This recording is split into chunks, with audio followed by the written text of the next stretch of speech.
So you are the host and the coordinator behind it, and Radhika is going to take the interview. Is that so? Yes. All right.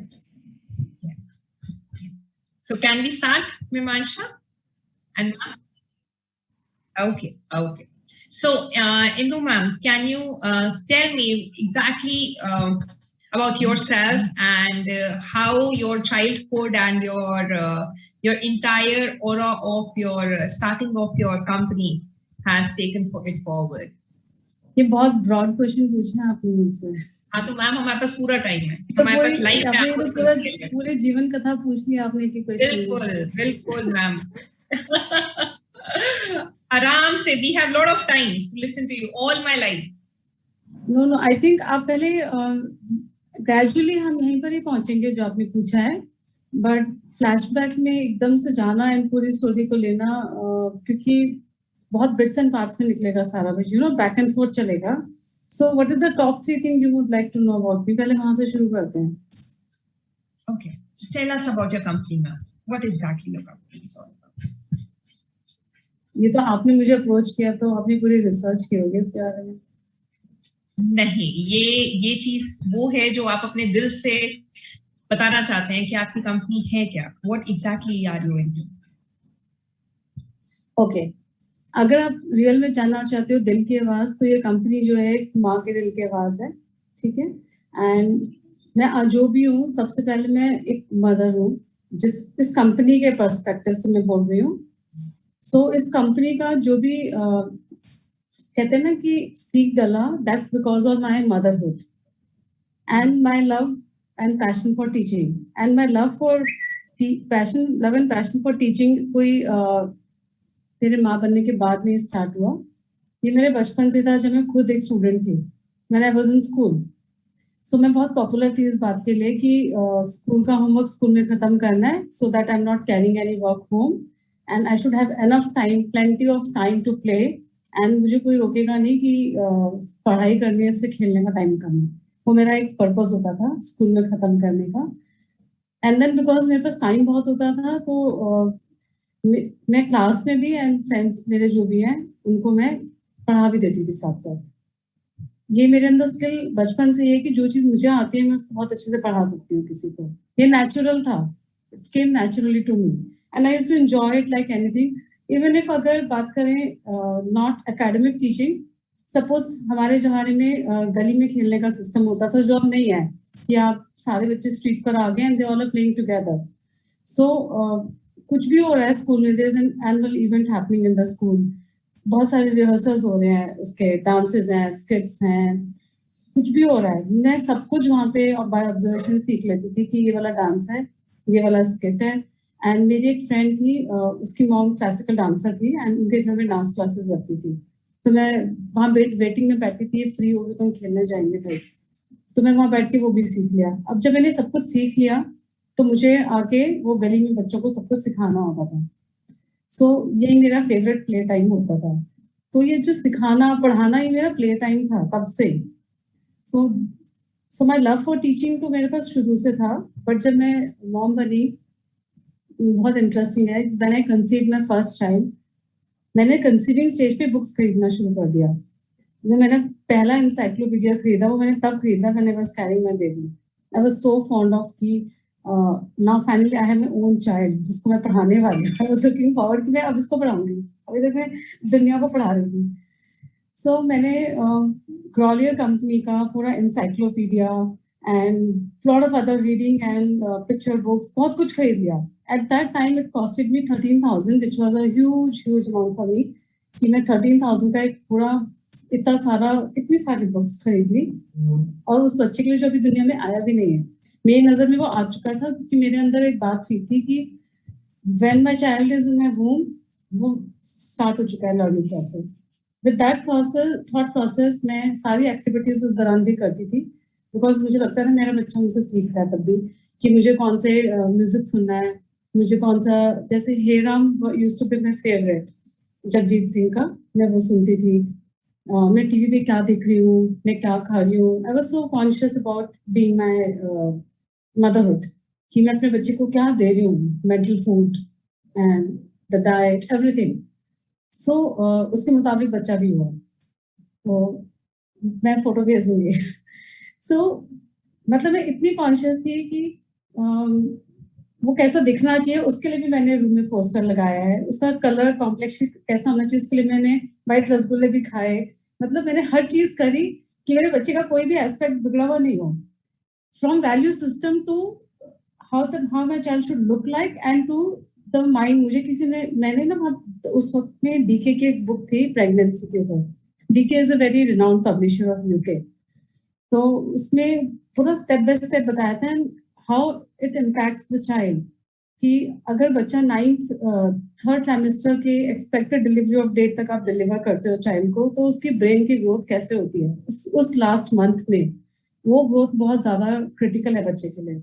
तो आई insured कि मैं अपना इतना ख्याल रखूं कि वो उस डेट तक जाए मेरी प्रेगनेंसी, और वो से पहले डिलीवर नहीं हो बच्चा। मैं ये नहीं कहती हूँ कि मेरे करने से सब कुछ हुआ है, होता तो वही है जो होना होता है, बट मेरा एफर्ट और इंटेंशन ये थी इसके पीछे, हर चीज के पीछे, कि वो इंटेलिजेंट हो, तो मैं एटलीस्ट अपना थॉट प्रोसेस ठीक रखूँ, हैप्पी रहूँ, पॉजिटिव चीजें सोचूं, वॉक पे जाऊं, फ्रूट्स खाऊं, अच्छी किताबें पढूं, अच्छा सुनूं, ऐसे सारा कुछ। सो अगेन कहीं ना कहीं मेरा वो जो टीचिंग फ्लेयर है टुवर्ड्स एवरीथिंग, वो काम कर रहा था बैक ऑफ द माइंड में। तो ये जो मदरहुड यहाँ से मेरे अंदर जो शुरू हुआ, when I had my second child, my first child is a consistently topper since childhood. शुरू से ही आज तक भी वो बच्चा आज भी कहता है, he is studying psychology honours, is in 3rd year now. वो ये कहता है कि आई विल डिसाइड कि how much I have to score, कि मुझे अगर स्कॉलरशिप चाहिए तो I will be topping my class, और मुझे नहीं मन कर रहा स्कॉलरशिप का तो मैं पासिंग मार्क्स में ले आऊंगा, बट वो उससे नीचे आ ही नहीं पाया आज तक। But when I had my second child, मुझे बहुत स्ट्रगल करना पड़ा एजुकेशन को लेके। तब मैंने ये देखा कि जो चीज़ें उसको इतना इजीली समझाती थी, बड़े वाले बेटे को या और स्टूडेंट्स को भी, मैं टीचिंग में तो थी, I used to teach at home, या फिर मैंने स्कूल टीचिंग भी की, बट जब मेरा अपना बच्चा मेरे सामने आया, सेकंड चाइल्ड, तो टीचिंग का रियल चैलेंज मेरे सामने आया कि जो अब तक मैं टीचिंग कर रही थी वो तो बहुत एफर्टलेस थी, सब कुछ अपने आप हो रहा था, और मैं सोच रही हूँ कि मैं कर रही हूँ, मैं अच्छा पढ़ा रही हूँ। बट मुझे पता चला मुझे अब और अच्छा टीचर बनने की अब रियल में जरूरत है, कि जिन बच्चों को समझ ही नहीं आता, जिनको हम अच्छा टीचर मानते हैं, उनसे भी समझ नहीं आ रहा, उनका क्या, वो कैसे सीखेंगे। तो मुझे अपने टीचिंग मेथडोलॉजी में बहुत सारे हिट एंड ट्रायल्स, एक्सपेरिमेंट्स, अपने अंदर चेंजेस, थॉट प्रोसेस में चेंज, कंपैशन टुवर्ड्स चिल्ड्रन, बहुत कुछ और मैंने सीखा उसके थ्रू, कि एक मदर एक बच्चे के ना पढ़ने से किस इमोशनल स्ट्रेस से जाती है, बच्चे को कितना इमोशनल स्ट्रेस होता है, उसकी सोशल लाइफ, उसकी इमोशनल लाइफ, उसकी फैमिली लाइफ, हर जगह उसका क्या क्या इम्पैक्ट होता है, वो मेरे बच्चे ने मुझे दूसरे बच्चे ने सिखाया। बड़ा बच्चा तो मुझे ये सिखा रहा था कि जो भी हम करते हैं उसका रिजल्ट मिलता है, बट छोटा मुझे सिखा रहा था जो भी आप कर रहे हो उसके बियॉन्ड भी जाने की जरूरत है। तो बहुत सीखा मैंने उससे। तो ऐसे ही फिर वो सब चीजें चलती गई, स्कूल के बच्चे, ट्यूशन के बच्चे एंड ऑल दैट, सारी कहानियां मिलके इस कंपनी का जन्म हुआ। देन आई थॉट कि इसके दौरान 2012 till 2016 I was working as an author for MTG Publishers. I wrote 5 textbooks for them. The books came out very nice. They are successful and they are doing pretty well in the market. But कहीं ना कहीं मुझे लगता रहा कि मैंने as an author I could have been more I could have done more to it. But you know when you are working for someone, जैसे अगर आप भी आज भी नौकरी करते हो तो आपकी एक लिमिटेशन होती है, आपको एक स्कोप दिया जाता है, बाउंड्री दी जाती है कि आपको इस बाउंड्री के हिसाब से काम करना है। But when you are the owner, there is no boundary, you have your own vision, you have your own decision making skills, बहुत कुछ आपके हाथ, बहुत कुछ नहीं, सब कुछ आपके हाथ में होता है। सो मैं वो करना चाहती थी जो मेरे विजन में फिट हो, वो बाउंड्री नहीं हो जिसके अंदर। Then I thought of creating this company, कि अब मैं बिल्कुल एबंडेंस की दुनिया में जाना चाहती हूँ एजुकेशन को लेके। एंड वो जितना मैंने, कितना 2000 में मेरा फर्स्ट चाइल्ड हुआ था, 2021 में, पिछले 15-16 साल में जो मैंने एक ट्यूशन टीचर बन के, एक स्कूल के बच्चों को, अपने ही क्लासमेट्स को पढ़ा के, या अपने दोनों बच्चों को पढ़ा के या स्कूल के बच्चों को पढ़ा के, स्कूल में जो बच्चों को ब्रांड कर दिया जाता है, जैसे होता है ना नेक्स्ट क्लास में ग्रेजुएट कर गए तो टीचर्स ने आपस में पहले डिस्कस कर लिया कि अच्छा हमें बता दो कौन से अच्छे बच्चे पढ़ रहे हैं या कौन से अच्छे नहीं पढ़ रहे हैं, या पीटीएम हो रही है।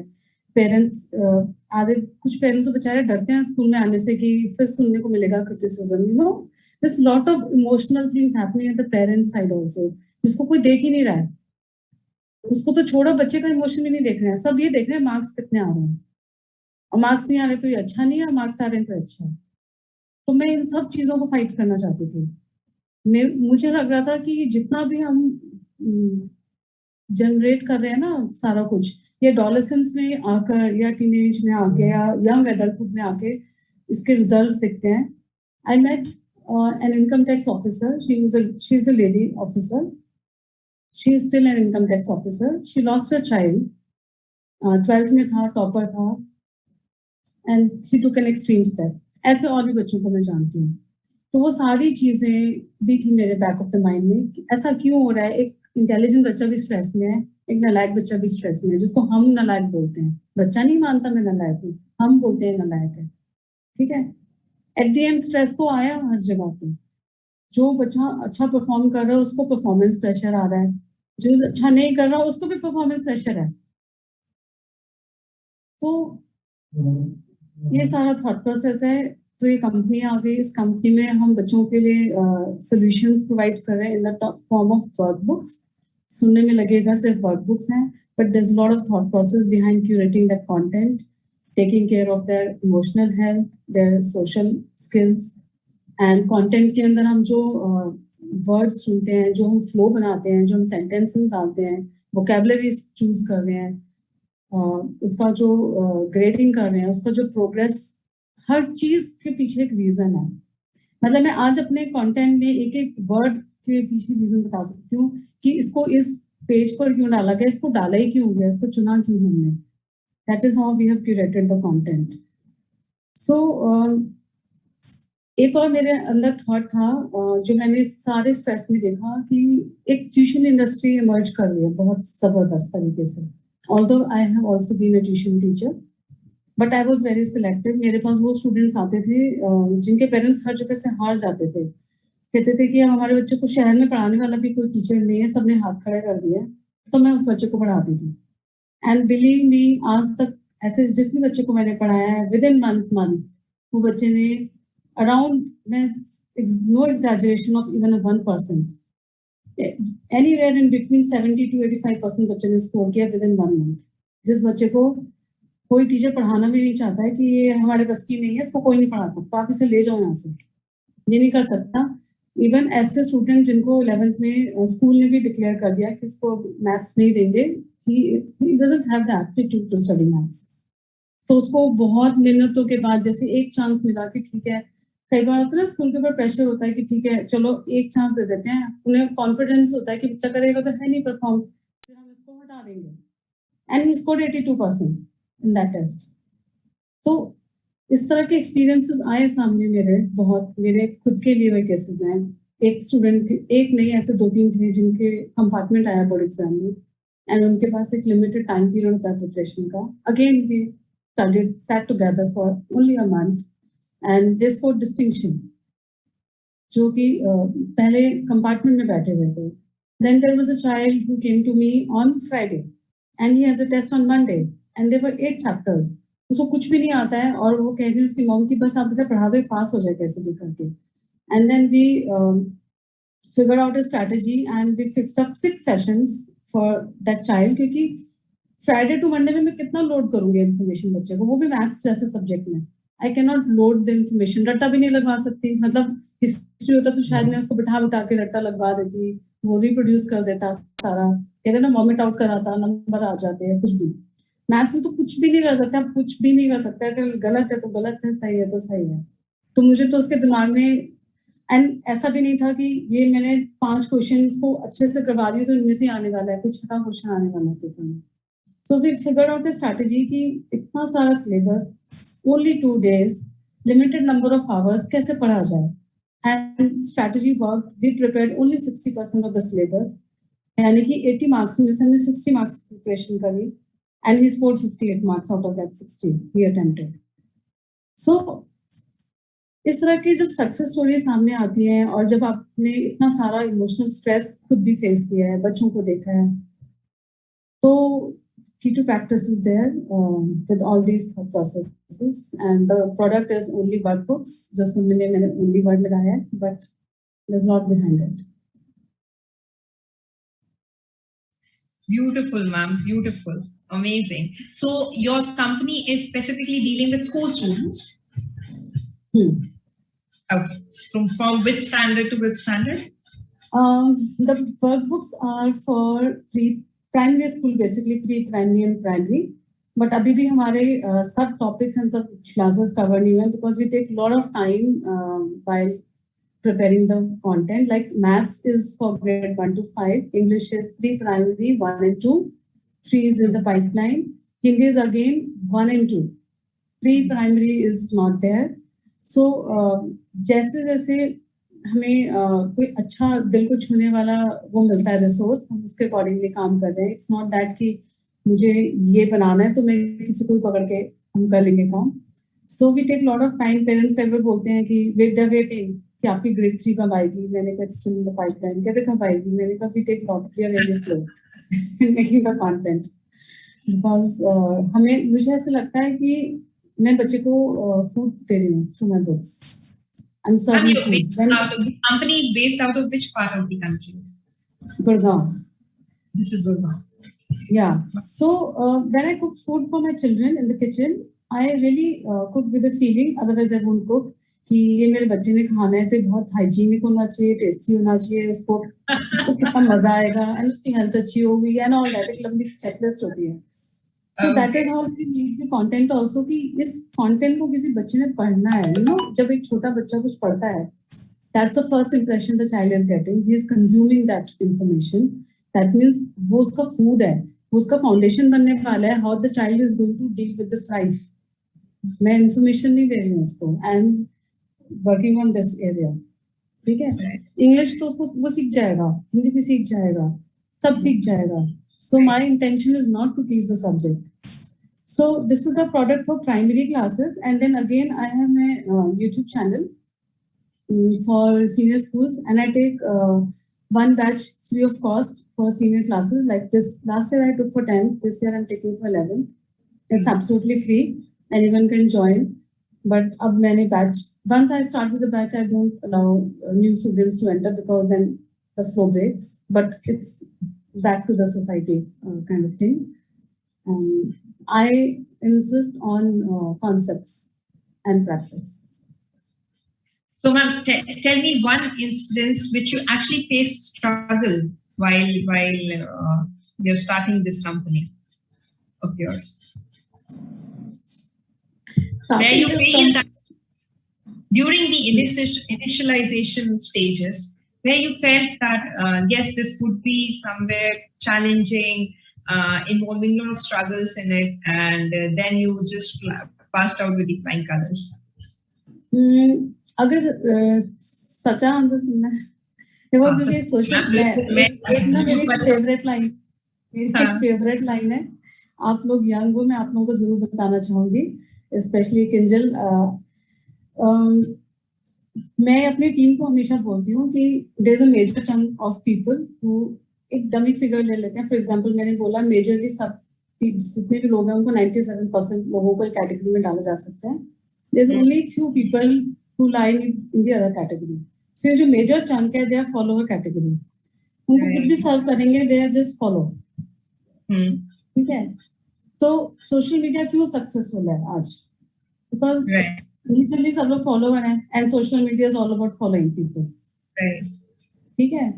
किसी ने रील बना के डाला, आप उसको फॉलो करने लग जाते हो. किसी ने टिकटॉक डाला, आप उसको फॉलो करने लगते हो. किसी ने ऐड डाला, आप उसको फॉलो करने लग जाते हो. आप बस फॉलो ही करते जा रहे हो सबको. फॉलो करने के लिए आपके पास विजन होना चाहिए कि आपको किसको फॉलो करना है, क्यों करना है. There has to be a purpose behind it. ठीक है. सो अब जहाँ आते हैं चैलेंज की बात. कंटेंट बनाने में देखो चैलेंज तो हर चीज में आता है, हर चीज में, कि आपकी टीम सिलेक्शन, आपका content preparation, right from content preparation to your team till the customer gets it, and then customer gets back to you with feedbacks, positive or maybe something or other. हालांकि मेरे पास 99.9% positive ही है, 0.1 आता है, but वो 0.1 भी 99.9 को 100 बना के जाता है एट द एंड, ठीक है। तो चैलेंज तो हर जगह आया, बट जो सबसे बड़ा चैलेंज अगर हम बात करें वो आता है फंड्स। ओके, बिकॉज मैंने जब ये प्रोजेक्ट सोचा था तो मैंने ये सोचा था, मेरे माइंड में ऐसा नहीं था कि मैं इसको ये शेप देने वाली हूँ, मेरे माइंड में था कि मैं कंटेंट क्रिएट करूंगी, दैट्स माय फोर्टे। एंड उस वक्त मुझे ना टेक्नोलॉजी नहीं आती थी जब मैंने आइडिया कंसीव किया। आई हैड नो क्लू, मैं उस एरा की नहीं हूँ कि ये इंटरनेट और ये वेबसाइट और ये सब चीजें क्या होती है, मुझे इतना आइडिया नहीं था। तो पता था वेबसाइट कोई चीज होती है जिसमें डाला जा सकता है। तो मैंने ऐसे माइंड में ना, फैंटेसी वर्ल्ड होता है, बच्चों का भी होता है, तो मेरा भी था कि हम एक वेबसाइट बनाएंगे और उसमें कंटेंट डाल देंगे, फ्री होगा, पेरेंट्स आएंगे, डाउनलोड करेंगे और हो जाएगा। जब करने लगे तो पता चला जी हर चीज में खर्चा होता है, तो अब खर्चे के लिए पैसा भी चाहिए, पैसे के लिए इनकम भी चाहिए, you know, that is how it become a commercial product. So the idea was not to earn profit, the idea was to give to parents. But somehow मजबूरियां रही फंड्स की बहुत बड़ी कि मुझे इसको मार्केट के हिसाब से मोल्ड करना पड़ा सारे मॉडल को। And then we have a website, we are present on Flipkart, Amazon, we are present everywhere on social media. And then I learned all about this e-dunya, what is this, how do we do marketing. मुझे marketing का M नहीं आता था, I've learned all by myself. I'm the marketing head of my company, I'm the salesperson of my company, I'm the customer relationship of my company. I did everything myself first. And when I hand it over, I'm very, very picky about whom I am giving it to. So I'm very choosy about the people I choose. So challenges, funds, and challenge in people believing in the concept. कि एक बच्चे को parents कहते हैं कि इतना पढ़ाने की क्या जरूरत है, ये क्या माइंडसेट है। एक पेरेंट ऐसा होता है जो बच्चा पैदा होने से पहले, मेरे जैसा भी होता है कि वो इकट्ठा करने लग जाता है रिसोर्सेज, यू नो। ये भी दोनों एक्सट्रीम्स हैं, मैं अपने आप को भी एक्सट्रीम में डाल रही हूँ। तो लोगों के माइंडसेट के साथ डील करना इज वन चैलेंज, फंड्स के साथ डील करना is another challenge, and third challenge is when you approach other people who are into this industry, they are doing business, and when you approach them and propose them for a business partnership, they just talk about money. They are looking only into money. अगर business perspective से देखें तो बिल्कुल सही है, but they are not looking into the benefit of the society at all. वो कहते हैं कि compromise कर लो, but पैसा first priority है। मैंने कहा मैं compromise नहीं करूँगी, because मैंने पैसा कमाने के लिए business start ही नहीं किया था, तो मैं अपने vision में उस ethic value को drop नहीं कर सकती हूँ। So everyone who advised me to drop those ethics, तो they said कि पैसा बहुत आ जाएगा। फिर मैंने कहा वो तो मैं नहीं करूँगी, I don't mind being slow, but I won't drop that. वही तो मेरे pillars हैं, उसको थोड़ा मैं छोड़ दूँगी। So that was the biggest challenge I faced. बाकी चीजें तो resolvable है, इसको मैं कैसे करूँगी? I realized during this time कि out of 10, 9 business persons, owners are doing the business with the vision of earning money. Support system, आपका जो support system था वो आपको कहाँ से मिला? Who all supported you during that? Everyone. In the family. सबसे पहले तो मैं खुद हूँ उसमें, क्योंकि अगर मैं ही मिसिंग हूँ तो फिर बाकियों का सपोर्ट काम नहीं आ सकता, ठीक है। And my family, my own children, my staff, my community, everyone, सबने सपोर्ट किया throughout. Okay. And ma'am, how many employees are there in your company? बड़ा मुश्किल क्वेश्चन है, because there are so many people working from home. मैंने counting भी नहीं किया अभी तक, मुझे करना पड़ेगा। Okay. And what are you planning something next, ma'am? Any new thing you want to enter into, or you want to grow your existing baby? Plan तो हमारा ना बहुत सालों का रेडी है, but we don't announce it because there are people who are following us, so let them keep following. Okay, so we'll be next in the list. Ma'am, can you recollect any story of your childhood, any story which makes an impact in your life, and it still have? एक तो ये है, छोटी सी है, but वो मेरे मैंने was in grade 3, मुझे ये मल्टीप्लिकेशन टेबल समझ नहीं आते थे क्योंकि हमारे टाइम में इनको याद करवाया जाता था कि याद कर लो, ठीक है। तो हमें बोला गया सुनाने के लिए, मुझे नहीं आता था। Then I got punished and I was in a convent school. तो हमारे convent school में मार पिटाई तो होती नहीं है, they don't hit us. तो उन्हें किसी न किसी तरीके से हमें पनिश भी करना होता है because they are very strict about discipline and punishments and all that. तो वो एक चार्ट पेपर की कैप बना के ना सर पे पहना के and then they made me sit in some other grade कि आपको इतना नहीं आता है तो you sit there. So that was very embarrassing for me कि ये क्या हो गया मेरे साथ टाइप्स। तो मैथ्स वाज वन सब्जेक्ट जिसके लिए मुझे पनिशमेंट मिला और this is the only subject just studied in IIT Delhi. I post graduated in this. So इससे मुझे ये पता चला कि जो हम बहुत अर्ली स्टेज पे कंक्लूड करने लग जाते हैं अपने बच्चों को लेकर, मतलब ग्रेड 3 में मल्टीप्लिकेशन टेबल ना आना एक पेरेंट के लिए आज कंक्लूजन हो सकता है इसका मैथ्स वीक है, ठीक है। तो मैं चाहती हूँ कि प्लीज सबसे पहले तो हम एज पेरेंट्स अपने बच्चों को ब्रांड करना छोड़ दें, लेबल करना छोड़ दें, कंक्लूजन्स नहीं निकालें। It's too early to conclude. बच्चा is at a growing stage, उसको मालूम नहीं क्या अच्छा लग रहा है सीखना इस वक्त में। एंड ये कंक्लूजन किसी भी स्टेज पे मत निकालो, इवन इफ वो जॉब कर रहे हैं तब भी मत निकालो। आपको नहीं पता वो कल को आके एकदम खड़ा होएगा कि मुझे आज से जॉब ही नहीं करनी, मुझे कुछ और करना है। ये कभी नहीं खत्म होगा। आज अगर आप रिफ्लेक्ट करोगे ना अपने अंदर जाके, आप भी शायद वो नहीं कर रहे हो जो आप चाहते हो करना। और हम बच्चे के लिए इतनी छोटी उम्र में हम कंक्लूजन्स निकालते हैं और उनको ब्रांड करने लगते हैं। बिल्कुल उनको बाउंड्रीज देना छोड़ दो हर चीज की। Agree, ma'am. Agree. Anything which you would like to suggest the new upcoming entrepreneurs in probably we can say your sector? नहीं, मैं सभी देखो, मेरा ही मानना है कि doing business is as good as being a parent. फर्क इतना सा है कि वहां पे एक बच्चे को, एक जीते जागते इंसान की नर्चरिंग कर रहे हो एंड बिजनेस के अंदर आप एक विजन का नर्चर कर रहे होते हो, ठीक है। And no business story is unique, yet they are very similar. Like you said, you can relate to what I'm saying because you are a mother, I am a mother, yet we are very different. So business stories are also like this. They are very different from each other, yet they have some common ground as well. तो वो जो common ground होता है वो challenges को लेके and ethics को लेके होता है। तो क्या होता है कि हम अपने challenges में कई बार इतना फंस जाते हैं as business owners कि we start compromising on ethics. तो मैं तो यही बोलूंगी कि irrespective of किसी भी सेक्टर में हो, does not matter, ethics तो ethics है। How can you drop them? अब कोई पेरेंट अमीर है या कोई गरीब है, क्या एथिक्स बदल जाएंगे? क्या ऐसा होगा कि कोई पर्टिकुलर क्लास के पेरेंट्स बच्चों को सच बोलना सिखा रहे हैं, दूसरी क्लास के पेरेंट्स कह रहे हैं नहीं झूठ बोलने से चलता है? ऐसा नहीं होगा। सो जब क्लैरिटी नहीं होगी ना थॉट्स के अंदर, फिर एट द एंड देखो पैसे की रेस में दौड़ना है तो एक तो अलग बात है, फिर दौड़ो, फिर तो कुछ भी करो, there is no limit to it. ना पैसे की कोई अंत है और ना ही गलत रास्ते की कोई अंत है, बट आपको तो क्लैरिटी होनी चाहिए आपको कौन से रास्ते में चलना है। Agree.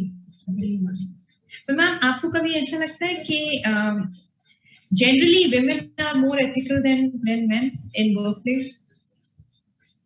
इसका आंसर बहुत स्पिरिचुअल हो सकता है, बिल्कुल, क्योंकि ये जो मेन वुमेन है ना, ये स्पिरिचुअलिटी से बाहर का क्वेश्चन है, यानी कि what we see through our eyes. तभी तो मुझे पता है आप औरत हो, ये लड़की है, वो लड़का है, वो आदमी है या वो जानवर है। मेरी आत्मा ऐसे नहीं देख रही है किसी को भी। सो ये जो मेन वुमेन बनाए या हमने जो रिलीजन बनाए सब हमने बनाया है इस बाहर की दुनिया में। मुझे नहीं पता मैं पिछले जन्म में क्या थी, मुझे तो भी पता नहीं मैं मनुष्य थी भी कि नहीं थी, बट मैं वही हूँ। सो जो एथिक्स होते हैं ना वो इस शरीर के साथ नहीं जुड़े हुए होते, वो से कहीं ज्यादा डीपर एक लेयर होती है हमारे अंदर, जिसको स्पिरिचुअल की दुनिया में जाएंगे तो अंत में जाके आपको आंसर मिलेगा सोल, वो वहां से आती है। तो उसका लेना देना इस बात से तो नहीं है कि वो आदमी है या औरत है, क्या है, किस क्लास का है, ऐसा नहीं होता है, मैं नहीं मानती। उसका सर्कमस्टांसेस उसकी मजबूरी बन जाए वो अलग बात है। That's right. So nice, ma'am. कितना अच्छा बोल रहे हैं।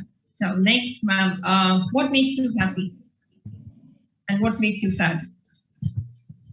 वैसे तो मैं पूरा दिन खुश रहती हूँ, हर बात से खुश रहती हूँ, हर जगह खुश रहती हूँ क्योंकि मतलब मैं जनरली हैप्पी रहती हूँ। दुखी किससे होती हूँ? मैं मोमेंट्री होती हूँ, दुखी अगर होती हूँ तो बहुत मोमेंट्री होता है, एंड कारण कुछ भी हो सकता है दुखी होने का, बट वो बहुत मोमेंट्री होता है। And then I come out of it by self analysis. खुद से बात करती हूँ कि क्या बात तंग कर रही है, चल बताओ तुझे क्या तंग कर रहा है। सो सरफेस पे जो आंसर आता है, फिर जब उसका डिगिंग करती हूँ तो पता चलता है कि ये तो रियल आंसर नहीं है। जब और डिगिंग करती तो पता चलता है कोई बात ही नहीं थी दुखी होने की, फिर ठीक हो जाते हैं। तो एक्चुअली पॉइंट इज नॉट कि आप दुखी हो रहे हो सुखी हो रहे हो, दुखी होना सुखी होना दोनों का सोर्स एक ही होता है, अटैचमेंट्स। ठीक है, हम सुखी भी उसी रीजन से होते हैं, दुखी भी उसी रीजन से होते हैं। द पॉइंट इज कि आप उसमें कितनी देर स्टे करते हो, क्या आपके अंदर वो एबिलिटीज हैं कि आप उसे बाहर आना जानते हो, वो इम्पोर्टेंट है जानना। अगर आप हंसना जानते हो ना तो आपको रोना भी आएगा। ऐसा हो ही नहीं सकता कि आपके जीवन में सुख है और दुख नहीं है, और दुख है तो सुख नहीं है, ये दोनों साथ चलेंगे, और छूटेंगे तो दोनों छूटेंगे। So true, ma'am. So true. Thank you so much, ma'am. Anything which you would like to say at last? मैं तब से नहीं बोल रही हूँ क्योंकि हमें आपको ही सुनना है। You are so energetic when you talk, and you're so inspiring, like really inspiring.